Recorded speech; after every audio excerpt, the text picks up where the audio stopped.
Thank you for being here, and we're here to celebrate an amazing book that is both fun and absolutely beautiful. And as we say in Louisiana, as lagniappe, it has great recipes in it, like any good book should have. In this town, that really counts, because you guys have one of the best food cities in the world. Well, thank you. And you launched it just this week, first time you've ever done a book. Why did you do the book, and what was the launch like? Well, Walter and I spent a lot of time together when he was writing my brother's book, and it was kind of about 2 years ago when I was thinking about it, and he warned me that, well, I guess warned is the wrong word, but counseled me that launching a book is a real thing, and it was quite beautiful, quite a beautiful experience. The recipes are 20 years of seasonal farm to table cooking, so we had 20 to 25,000 recipes that we had to pick 100, and we chose the 100 that we felt people would use to cook at home, and of course we're real winners. It was like choosing your favorite children. It was quite a process. But the reason we did it was, we were coming out of the pandemic, and if anyone, well, you guys know the restaurants here well, I'm sure. We were required to be closed for many months, and then when we were open, we were empty. It really was soul crushing to experience that. The reason you're in the restaurant business is not, no one's making a large fortune out of the restaurant business, let's put it that way. And you're doing it because you want to be around people. You're doing it because you want to be a community gathering place. So it was really difficult. But the book was a way to say, hey, let's get this book out there so that after the pandemic, we can really encourage people to cook for their family, cook for their friends. Since the pandemic, I believe we have this loneliness epidemic where people they've kind of got trained to stay in their basement or watch TV or play video games more. And of course, we were doing it before, but it's got even worse. And so really this is a message to take a little time and cook for your family, cook for your friends. And it's been an amazing week. Got to share the book with communities in our hometowns of Boulder and Denver. Got a shout out for Boulder there. Yeah. Nice. Good old Boulder. Also a great food town. And then we gone to LA and New York and around, and it's been a lot of fun. Well, as you know, I'm a biographer, so let me do a little biographical stuff. You didn't grow up cooking in your family. I mean, you were in South Africa, a violent time. Your mother had multiple jobs.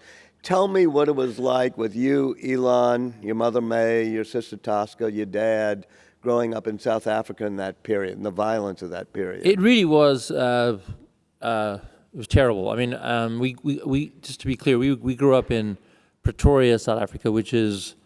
If the apartheid government were compared to another government, it would be like the Third Reich.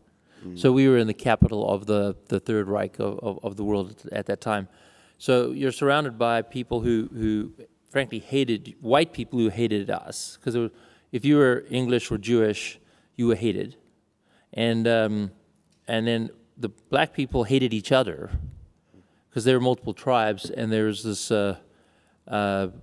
concept of democracy, which in a tribal society didn't really make a lot of sense. It made more sense to increase the amount of times you'd kill the other tribe members, because then they're less likely to win in a vote. It was really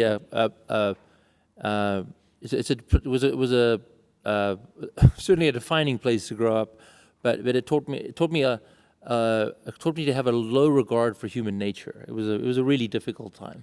But you and your brother come out of it differently. I mean, you say something funny to me in the book, which is you're the one who got the empathy gene when he becomes.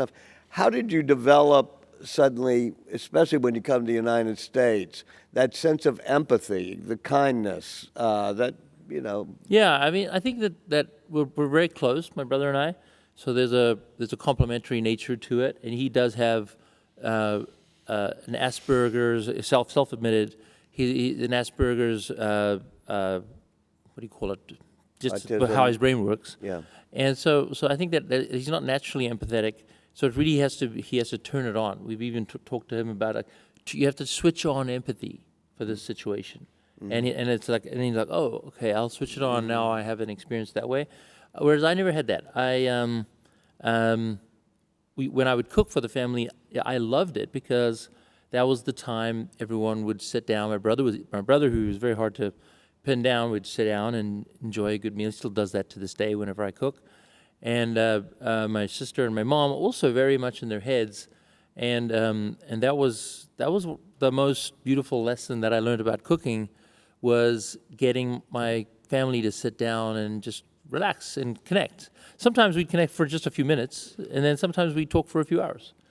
But cooking became for you an expression of empathy, which is, I am caring for what you're feeling. That's nice. Actually, I never thought about that. I think you're right. Mm-hmm. Yeah, it's a way to, this is my act of service, this is my love language. But I also got a lot from it. And that I think why I kept doing it, because I wanted that connection. You did try to teach your brother to cook, and I think it was at best an omelet, and maybe the lack of the empathy gene made him not the best cook. Is that? I think you need to have a little, let's use the word empathy gene for the food you're cooking. Let's look after it. Let's put some love into it, and I think that's probably one of the reasons he's left the cooking to me. When y'all get to the United States, finally, the two of you start Zip2, right? Yeah. Which, for those of you who don't know, is sort of a mashup of Yahoo Directory, Google Maps.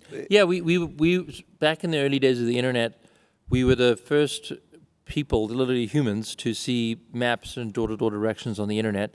Used to take 120 seconds to load up your door-to-door directions, and it was still extraordinary. It was like, wow, this is such a big deal. And the ability to map things, all of the stuff we probably use, I'm sure you guys will use 5 to 10 times a day now.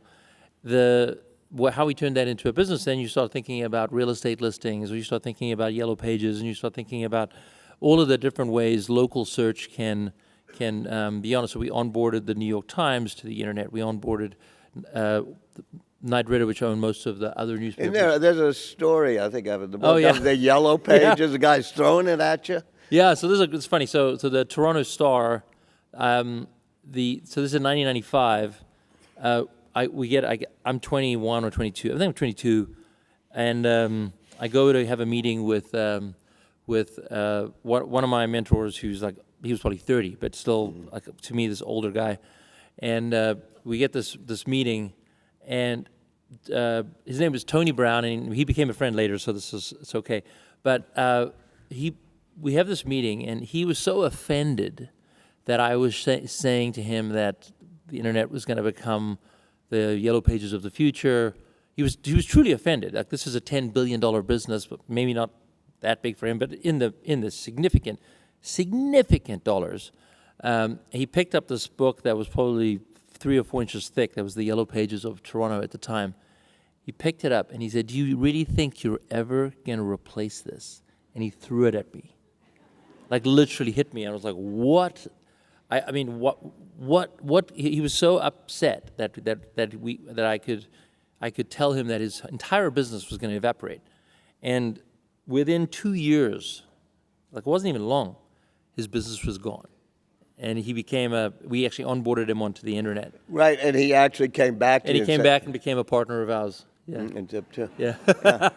No, it's a... So even guys like that can be humble. They can take to go down Humble Road, and they had to go save his business. We have a lot of people here from Entrepreneurs Week, students who want to be entrepreneurs. That Zip2 experience was incredibly intense, both because people fighting you were disrupting their industry, you were putting them out of business. We were putting them out of business, but I think there was another very difficult part of what we were doing, was we weren't just putting them out of business, we were removing the industry. It wasn't like we were moving the industry to online, we removed it. We thought Yellow Pages would move online and that $10 billion would go into us or companies like us. What we learned was that business was gone. That industry is gone. And So that made it very hard because there was no revenue. I do know that when I talk to my students about it and I say the Yellow Pages, they stare blankly. They do not know what Right, Yellow Pages exactly. are. They don't know what it is. They just don't. Yeah. And it was a massive, massive business. Mm-hmm. And now it's gone. Classifieds was a massive business, and now it's gone. And it was tough. I mean, it was a tense time, but you and your brother used to fight at all times. I went back to that office. I mean, wrestle on the ground, bite each other's ears off and things. I mean, tell me about the intensity of having to work with your brother at a time when others are around you doing a startup. Well, I think that also comes back to our upbringing in South Africa, where violence was common, very serious violence. So going into a fight, a physical fight, was more of the norm than it was the let's go, to discuss this seriously in a boardroom with a whiteboard or something. And so I do think it was, we were young. We don't do it anymore, which is great. We might do it over a drink or something, but we don't actually fight. But yeah, we literally got into, send each other to hospital kind of fights. Mm-hmm. And it was I can't even remember in front of other people.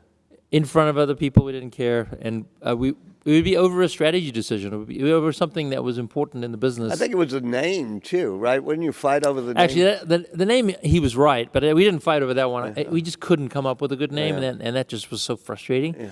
But he was right about that. I ended up just saying, I'm so tired of change. We literally changed names like 5 or 6 times. So I'm so tired of changing names. We're not going to change it again. So Zip2 was fine, but it just, what we learned was, is it the number 2 or is it the letter 2? Mm-hmm. Oh, so you spell it out, and so that was a lesson in life. I've no longer put numbers in my in my URLs, but at the end of the day, that didn't really affect the business. What affected the business was Google Maps, Yahoo Maps was an adjunct to search, which was a massive business. But even back then, there was no money in search, so we were required to become. We were going to merge with Alta Vista. And so we would do local search with the best search engine. We would then compete with Yahoo, which was the top at the time. And within 6 months, Yahoo bought the combined entity. So we became part of Yahoo. And so when you decide, as an entrepreneur, you realize Google could crush you if they're going to do it in search, Microsoft, whatever. Yep. You end up selling, right? Yep. And have to find the right time. How hard is that for a startup when there's so many large industries that could, I say to my students, that's a great idea, but what happens when Facebook or Google tries to do it? Did you figure out a time where we have to have an exit strategy? Well, honestly, I was too young for that. For me, when we sold Zip2, I had really expected to do this company for the rest of my life. I was naive. I was young, right? It could have worked out that way. But so for me, it was actually quite depressing to sell. It was the right thing to do. They gave us a lot of money, and we're like, and then they told us you can stay if you want. Mm-hmm. It was quite hurtful, actually. And you made up for it by going to cooking school. Yeah, exactly. So I was like, I'm getting out of this thing, and so I went to cooking school in New York. I went to the French Culinary Institute, a classic, old school culinary institute. I remember there was a chef, 5 foot tall French chef, one of the top chefs of New York at the time. But man, he just screamed at you. I mean, it was a Gordon Ramsay to the next level. Seriously. But you were used to it because you grew up with your brother. No.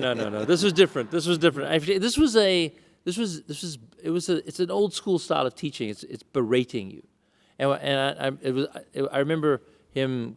He'd constantly berate me, and I'm like, why? Is he not like me? Or I couldn't figure it out, and eventually one day he just kind of told me to move over. I was working on a cutting board, and he cut up my carrots perfectly in about 2 seconds, and then walked over to another person and berated them to say, look, even Kimbal can do this and you can't. And I was like, this thing's a game. The damn thing's a game in this guy's head.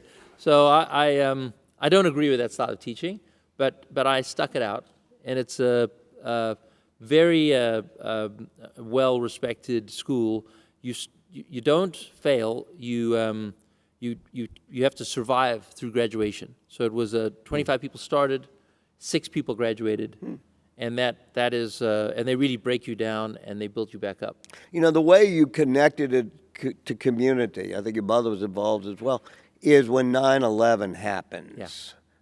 So when 9/11 happened, I graduated in August of 2001, and so just a few weeks later, the 9/11 happened. I woke up to the sounds of the planes hitting the building. I live around Chambers and Broadway, and I was just, it was a confusing wake up at 7:55 a.m. I was like, what's going on? The doorman rang the bell and just started screaming, a plane is at the building, a plane is at the building. You're in New York, though, so you can't see the world. Actually, funny enough, if we looked out our window, we could see the World Trade Center, but no one does that. Yeah, you just don't look out the window.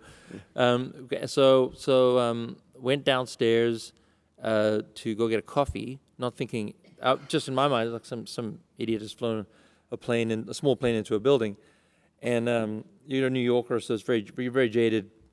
Go across the road to this deli, and what was interesting there were about 30 people in the line, which is not a thing. Like the deli is it's 3 or 4 people in line. It's a New York deli. It's 8 in the morning. It's not doesn't make any sense. This is not the normal way things are functioning.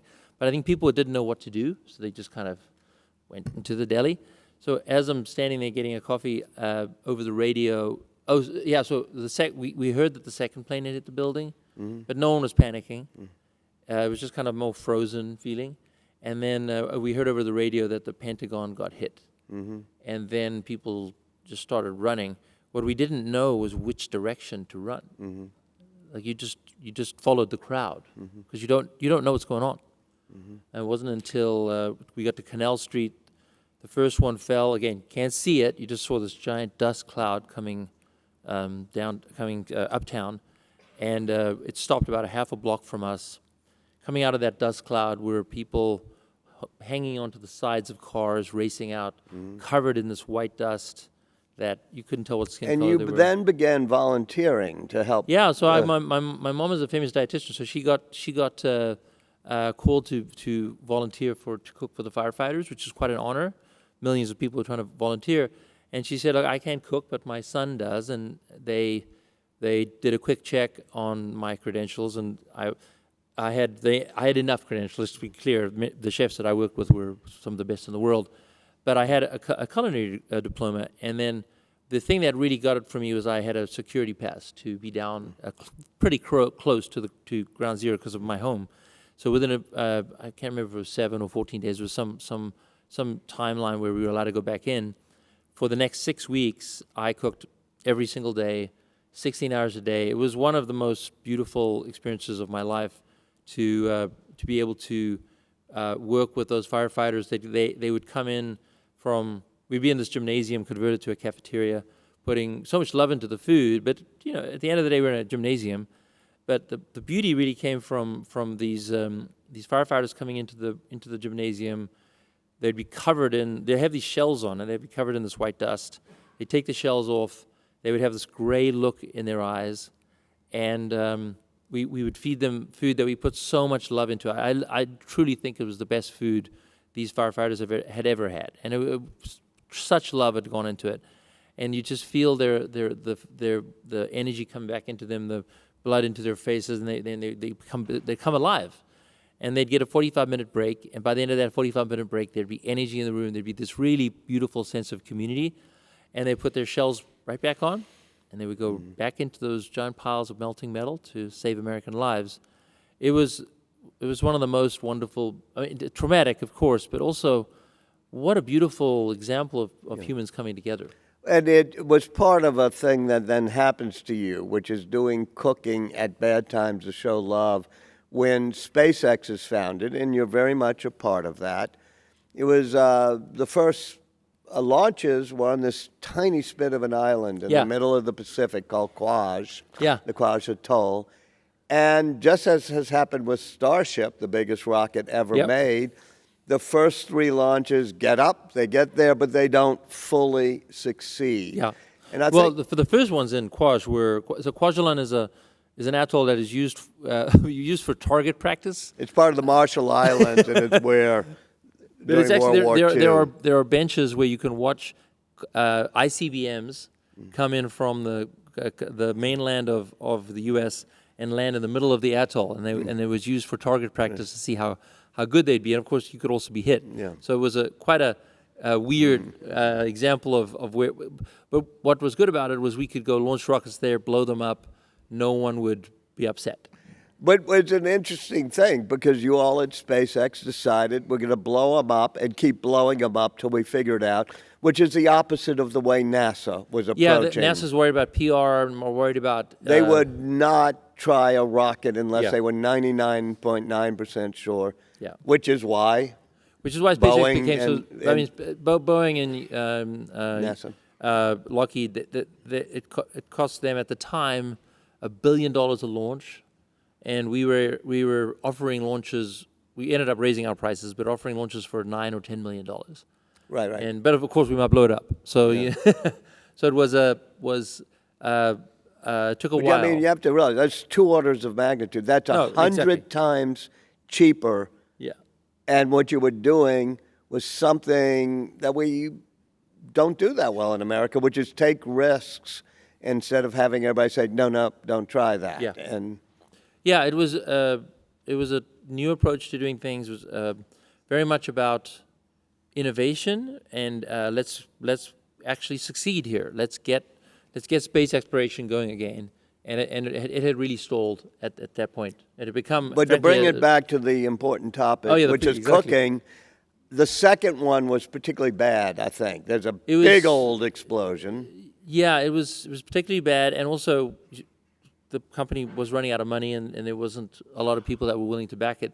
So And you're on this tiny island where Yeah. people can't even get to it. And these engineers poured their heart into it. It was so beautiful to see how much they cared. So I ended up cooking for. I said to everyone, the cafeteria was as bad as you can imagine. It was a military cafeteria, but there was this little grocery store where they would have food some fresh food, but mostly canned food. And I just did a giant pot of tomatoes and beans and sweated onions and so forth, and put it in the middle of this piece of grass next to a guy I met who let me use his RV or his mobile home kind of thing, and we just sat in a circle and helped ourselves to food, and it was quite a. And it was a way to say, okay, we're going to try again. Well, yeah, just kind of bring the food's always done that. It brings people together, especially in the hardest times, and being able to come together and say we're gonna be okay. We're gonna figure this out. So my contribution, I'm not a rocket scientist, but I can help people connect, and I do that through food. I noticed throughout Elon's life, there were just very tense times, including board disputes and Yeah. everything else. And you just say, okay, let's eat. Let Yeah. me cook.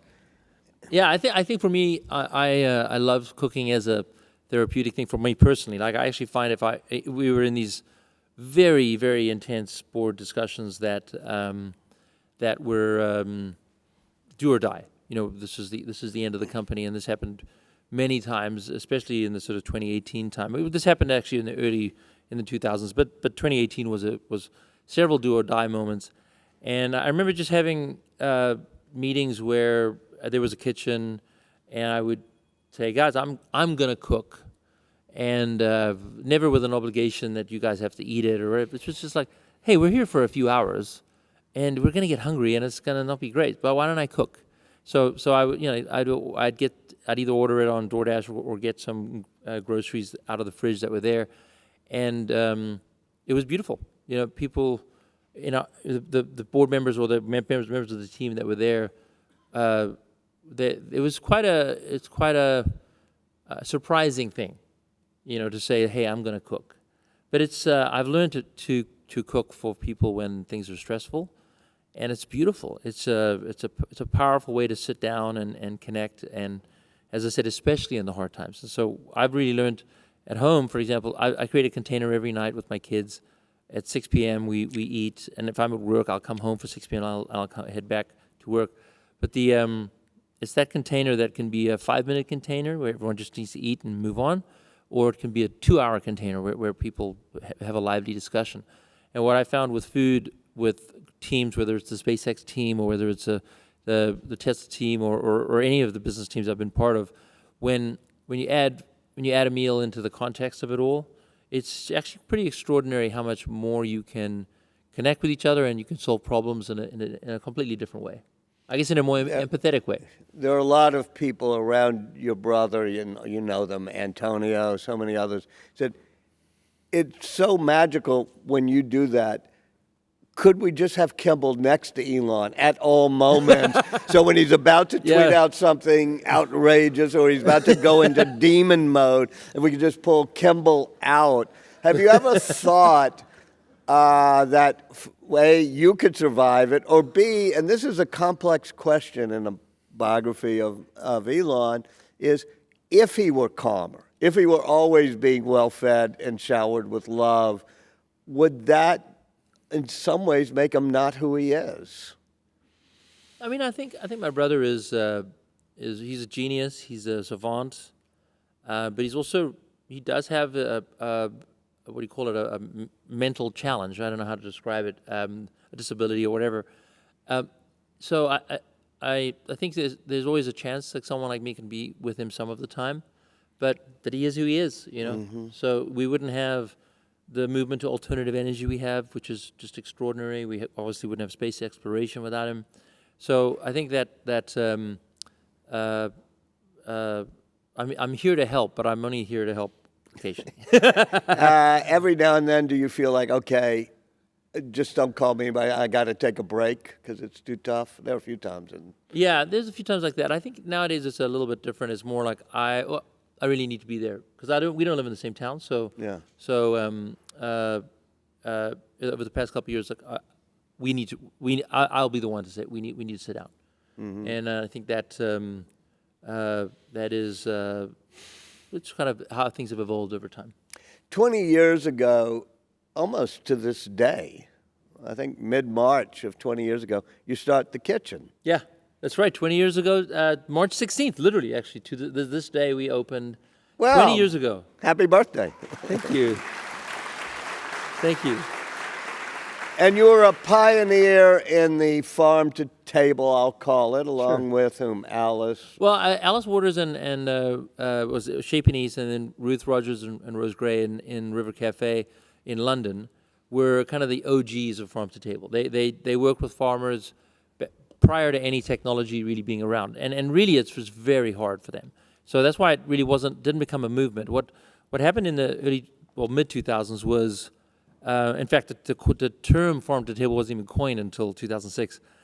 We started in 2004 with a few other restaurants at a time when we could onboard farmers to technology, to using, I mean, it's as simple as it sounds, to using email.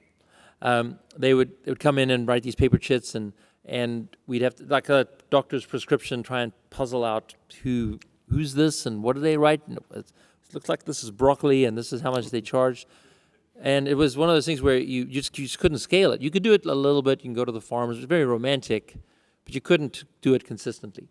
And then with email, which we got a lot of the farmers to get on, but it took me to convincing. In fact, one time, a grandfatherly figure, older farmer, I guess he considered me more like his grandchild, and he was like, "Look, I'll do it, but you gotta come with me to Best Buy and buy me a computer. I didn't pay for it, but you gotta help me buy one." And so I'm this internet guy who had done quite well, and I'm quite a well-known figure in the internet world, not in the food world. And here I am in Best Buy, buying this guy a computer and taking it home and figuring out how to set up a DSL modem and you know plugging it all in, getting under his desk, and truly being a little IT guy for him. But it was great. It was really, really beautiful these farmers wanted so badly for their food to be on the plates of restaurants in town. And once we showed farmers how to get on it, then other restaurants could follow our lead. I would say my claim to fame was the getting them on email, which I think was a big deal. And then Hugo, my co-founder, was actually came from the River Cafe. He worked Right. there for years. So that for the whole farm to table ethos he had grown up with. Why is the farm to table ethos that important? Why does it matter what carrot you buy? I think it's just so much more interesting to well, there are a number of reasons. Number one is it's so much more interesting to have carrots from different farmers because they're actually different. If you get a carrot from this farmer or that, even around New Orleans, it'll be a different carrot. Whereas if you get carrots from the more major producers, they are just those long orange things. Whereas you can get a lot of other kinds of carrots, and it's really cool as a restaurateur to have to play with those kind of ingredients. The other reason is restaurants are fundamentally about community. We wouldn't exist, we wouldn't even want to be in the business unless we were about bringing our community together. And so it was a natural extension for us and other restaurants, once it was technically possible, to want to work with local farmers and extend the community out. And it also, once the farmers could learn a little bit more about how restaurants work, and again, email, the ability to communicate really helped a lot there. They would start doing things, especially for this restaurant or especially for that restaurant, and that's a competitive advantage that you get in the restaurant business. And you started a nonprofit with called Big Green. Part of it, I mean, I'll tell the the New Orleans story, which is after the storm, schools came back, and the schools kind of competed because it was autonomous, somewhat like a charter system where parents got to choose which school to send to. And your colleague, Alice Waters, created an edible schoolyard right 12 blocks from here on Ferret Street at the Green School. And the school in my neighborhood had to compete. The Wilson School, just off Napoleon Avenue. And so it had to have an edible schoolyard because parents were preferring that. Tell me about the Big Green movement and this notion of trying to get students to it's actually beautiful. So one of the other things we did as a restaurant was, just like we extended our community to the farmers, we said, how could we extend our community to children and parents in our community? How can we help them eat better? So we tried a number of things. We took kids out to farms as a field trip. We even tried to teach kids in the restaurant how to cook, but that stuff didn't work very well. Having children with large chef knives and stuff, like, let's try something else. But what worked really well was school gardens. So we were funding them philanthropically. And then in 2010, I had a very serious accident. I went down a ski hill on an inner tube, landed on my head, going 35 miles an hour. My head went into my chest, ruptured my spine at C6 and C7, and I was paralyzed for 3 days. And it was just this extraordinary, terrifying thing where the doctors were saying, we've done this MRI, the way you broke your neck is very unique, and we can get the blood out of your spinal column and you'll get movement back. And I would listen to it, and by the way, there's no pain when you have paralysis. There's no pain. It's just nothing. You even look at your body, you think you can move it, but you can't. It's a terrifying thing. And so I remember myself saying to myself, it's going to be okay, and then just realizing I've got tears streaming down the side of my face, and I just have no idea what is going on. And so I had this real voice of clarity, that I would say was God in me that said I would go work with kids and food, and it was not something that I was spending much time on prior to that. But we were philanthropically helping. So I took that message. I actually was horizontal for 2 months as well, so they did fix me. And so it wasn't like I could get up and go do my normal life. And I think that was another thing that kept me on this mission. And my wife at the time, Jen Lewin, who's a phenomenal designer, helped us start the restaurant. She designed these learning garden beds that we still use today that are now all over the country. They're designed out of recyclable polyethylene. They're made out of playground equipment material. It was like it was a Silicon Valley startup for school gardens, and just to give you some context, if you're a nonprofit in the U.S. and you are very, very successful at school gardens, you might do 1 or 2 per year. Edible Schoolyards, Alice is one. She's done 4 over 20 years. It's a non-scalable thing, and I said, wait a minute, let's see how we can change that, using Edible Schoolyards as inspiration. Because what they did was they tied it into the curriculum. So you're teaching science and math in the garden rather than it's a new thing that the teachers have to do. And so we invented this way to build learning gardens that would be permanent outdoor classrooms, beautiful, easy to play in, easy to teach in. The principals loved them, easy to maintain. The facilities guys loved them. And so it became this movement that by COVID, we were in 650 schools. We were doing 150 a year by the time COVID hit, which we were on a way to kind of making a real difference. But then when COVID hit, it was devastating. We were forced to stop. Schools were closed. Even when schools reopened, we were not allowed to be on school grounds. So we had to change our model, which has actually been a real blessing. So now what we do is we are an angel investor essentially for nonprofits around the country, including New Orleans, where we provide funding, we provide curriculum, we provide the same equipment, we donate it to them, and in return they join our community. And now we have a community of over 100 nonprofits helping Americans grow food. We believe that growing food changes lives. It connects you, improves your nutrition security. It helps you with your mental health. It gets you out into nature. And in today's world, it opens your eyes to the weather volatility created by climate change. Growing food changes lives. And with that mission, we have a movement of, as I said, over 100 nonprofits and growing. And we have a very interesting funding model where we do the work to raise the money, and the nonprofits as a collective vote together on who should receive funding and who should receive equipment and who should receive more training. And then once a year, all those 100 nonprofits, and it keeps growing, it might be 150 this year, come together for 2 days in Denver, and we do a 2-day learn from each other, sort of an unconference where the nonprofits actually connect with each other. And it kind of comes back to my real belief in connection and human connection. All of this was invented during COVID when we needed to figure out a model to support kids and food. But what came out of it was this community.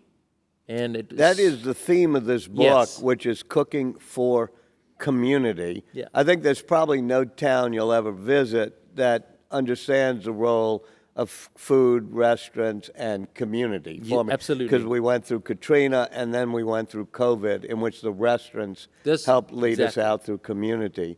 So this town is a wonderful, I know it as a restaurateur, it is one of the great communities in America. you are one of the great, we'll end with some recipe ideas. Sure. I've read the cookbook deeply. One of the things that's become big in New Orleans is charbroiled oysters. Okay. Yeah, Drago's does it well, but now I notice even, I think Antoine's has it on the menu, or Galatoire's. You put eel sauce on charbroiled on your I challenge any of your wonderful chefs in New Orleans to we should do a charbroiled oyster cook-off. Yeah, because I was pretty good. And tell me why. What I mean, it's basically an Asian. It's an Asian spin on it. It's eel sauce. I don't want to go. The ingredients are in there, but it's got this umami to it, and it's warm, of course, because you char grilled it.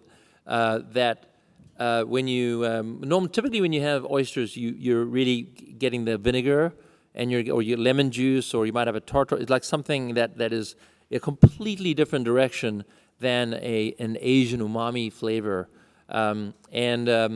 it's warm as well. So I think it's actually one of my favorite items we've done over the 20 years. Where I'll have it, I just got to have another one of those. That's just so good.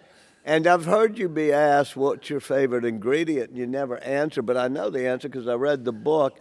which is like most people in this room, you think garlic is sort of God's gift. And you have different ways of even storing the garlic, Yeah. right? So, Yeah,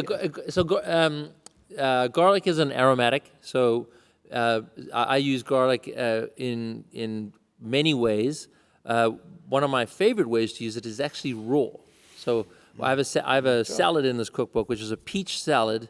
You can only do it during peach season, so you have about 2 weeks of the year to do it. by the way, show them these. Oh yeah, in fact, here these photos. This photo was taken during those 2 weeks in August last year in Colorado, and so you take the peaches and you drizzle them with olive oil, salt, pepper, lemon juice.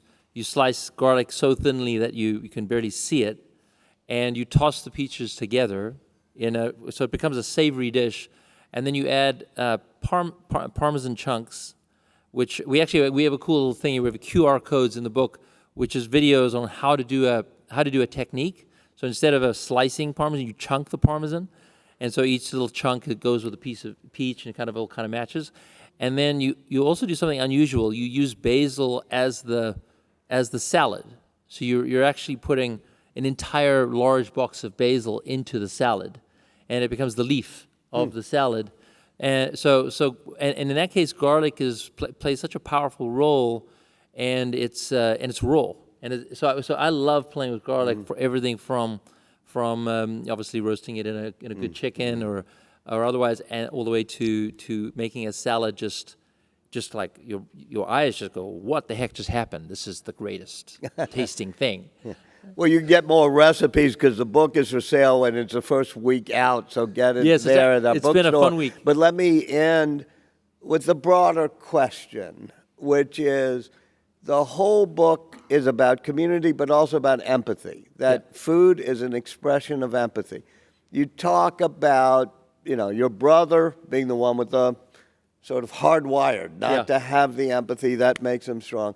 You have this empathy gene. How important is it to kind of spread the word of if we're going to survive as a nation, as a society, as a communities, we've got to up the empathy quotient? Yeah, I'd like to address the elephant in the room, which is, the protester that came in a few minutes ago. I actually go to my kids' campus in Boston, and I have conversations with them about this Palestinian-Israel thing, not to have an opinion, but just to have the conversation. And it is actually quite amazing how the energy goes from total anger to even towards curiosity.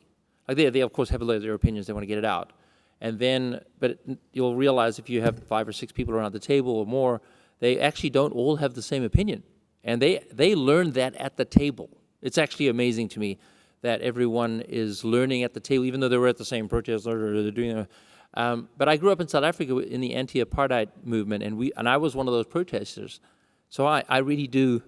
I get it, and it's good to kind of embrace the conversation, even though it is hard. And I'm certainly not saying kids know what they're doing, but I will say that you learn a lot even as an adult, and they learn a lot. Kimbal Musk, thank you for joining us.